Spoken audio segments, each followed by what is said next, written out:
Hello and welcome to effort IAS.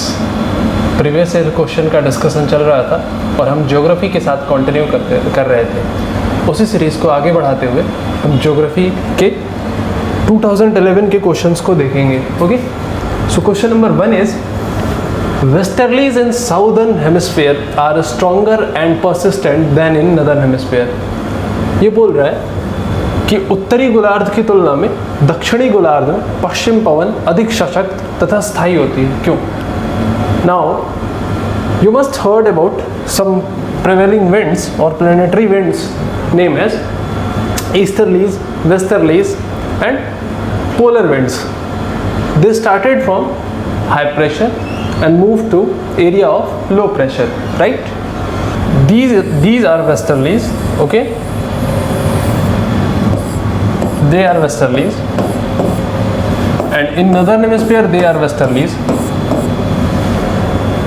These westerlies are furious, fast and moves in high speed in southern hemisphere as compared to northern hemisphere because land mass in northern hemisphere is more dense while in southern hemisphere it is more marine surface, right? यहाँ land नहीं है तो क्या नहीं हो रहा है, restriction नहीं आ रहा है, विंड के फ्लो में ऑब्स्ट्रक्शन नहीं आ रहा है, एंड दैट मीन्स विंड की स्पीड कम नहीं होगी, राइट? तेज होगी। तो सदर्न हेमिस्फीयर में क्या होगा कि विंड जो है तेजी से मूव करेगा, नदर्न हेमिस्फीयर में क्या होगा, विंड की स्पीड कम होती चली जाएगी, right? Now coming back to the question, when you read option number A or statement 1, southern hemisphere has less land mass as compared to northern hemisphere. You have seen it in map, right? So this statement is correct. Now second is Coriolis force is higher in southern hemisphere as compared to northern hemisphere. No, nature कभी बेईमानी नहीं करता, उसने equal Coriolis force दिया है northern hemisphere में भी, southern hemisphere में भी। तो this is wrong, and if this is wrong, option A only one is right answer, केवल एक is right answer. Okay, coming to the next question, and next is again from 2011 prelims, and question is La Nina suspected to have caused recent floods in Australia. How is La Nina different from El Nino?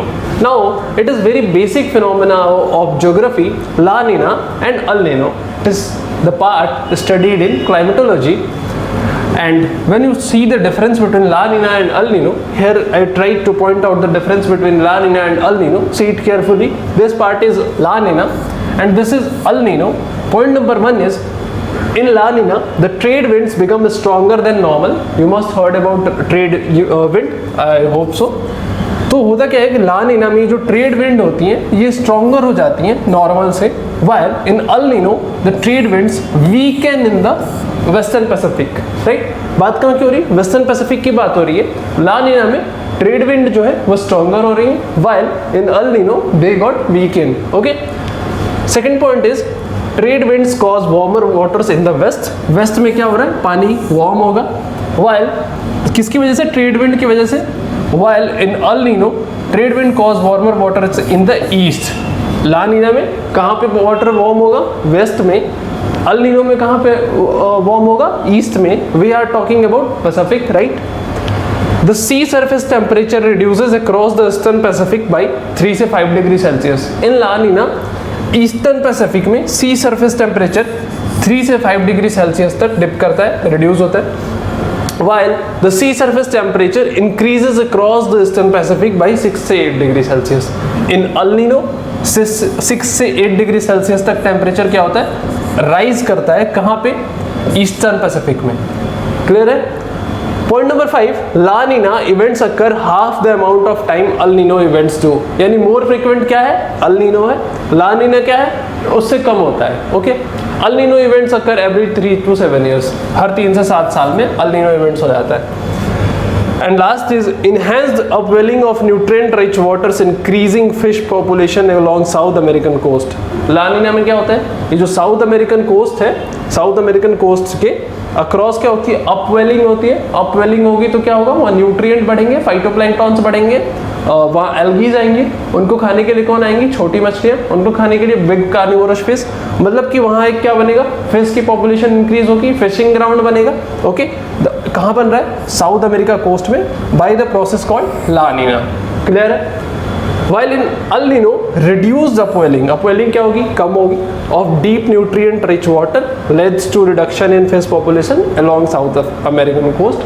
Means ला नीना क्या कर रहा है? South American coast पे fishing को promote कर रहा है, nutrient बढ़ा रहा है और उसकी वजह से फिशिंग ग्राउंड बन रहा है। अपवेलिंग हो रही है, वाइल एल नीनो क्या कर रहा है? अपवेलिंग को रिड्यूस कर रहा है।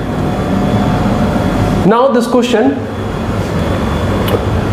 स्टेटमेंट 1 ये पूछ रहा है ला नीना और एल नीनो में difference. La Nina is characterised by usually cold ocean temperature in the equatorial Pacific ocean. Why ये हो गया, मतलब ला नीना विश्वतीय हिंद महासागर में समुद्र के असाधारण रूप से ठंडे तापमान से चरित्रित होता है, जबकि एल नीनो विश्वतीय प्रशांत महासागर में समुद्र के असाधारण रूप से गर्म तापमान से चरित्रित होता है। While second is El Nino has adverse effect on southwest monsoon of India, but La Nina has no effect on monsoon climate. ये बोल रहा है ला नीना का monsoon climate पे कोई effect नहीं होता है। This is wrong. Statement 2 is wrong. If you eliminated it, ये B चला गया, C चला गया. Either option A or option D is right. And when you read statement 1 कि La Nina is characterized by usually cold ocean temperature in equatorial Pacific Ocean, this is wrong. Option D is right answer. Neither 1 nor 2 is right answer. Coming to the next question, and next is if a tropical rainforest is removed, ये बोल रहा है tropical rainforest को remove कर दिया जाए अगर, it does not regenerate quickly as compared to a tropical deciduous forest. This is because ये बोल रहा है अगर कोई ट्रॉपिकल रेन फॉरेस्ट है, सपोज दिस इज कोई ट्रॉपिकल रेन फॉरेस्ट, इसको अगर तुमने रिमूव कर दिया, इसको कट कर दिया, तो यहाँ पे जल्दी रीजनरेट नहीं होता है नया forest as compare to tropical deciduous forest. Why? देखो होता क्या है, ये जो ट्रॉपिकल रेन फॉरेस्ट है, ये जिस एरिया में पाया जाता है ये इक्वेटोरियल एरिया है, राइट? तो यहाँ ज़्यादा बारिश होती है, I mean high temperature, high evaporation, high rainfall यहाँ पे ज़्यादा होती है। जब यहाँ रेनफॉल ज़्यादा होगी तो क्या होगा कि यहाँ का सॉइल जो है इरोड हो जाएगा। ठीक है, यहाँ पे बारिश हुई और सॉइल क्या हो गया? इरोड हो गया। जब सॉइल इरोड हो जाएगा तो यहाँ पे regeneration of new forest comparatively slow हो जाएगा। क्यों?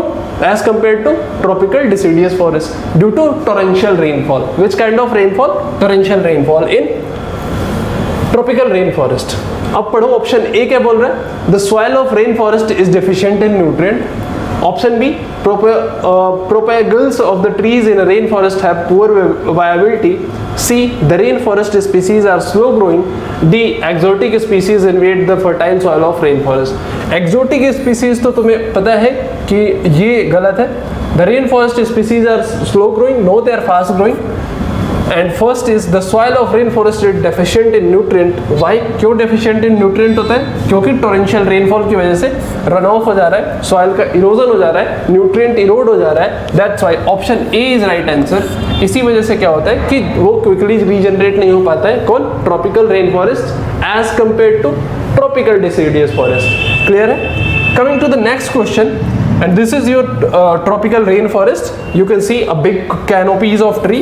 These are big canopies of tree, right? Surrounded together with another big canopies of tree, and you can also see these hazy environment of clouds, right?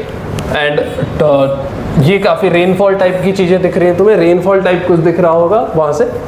तो this is torrential rainfall, they found majorly in equatorial area. Coming to the next question, and next is what causes wind to deflect left in the southern hemisphere? देखो क्या होता है, ये तुम्हारी अर्थ है, ये equator है तुम्हारा 0 डिग्री, ये 23.5 degree north and 66.5 degree north, this is 90 degree north and same reciprocate here also, right?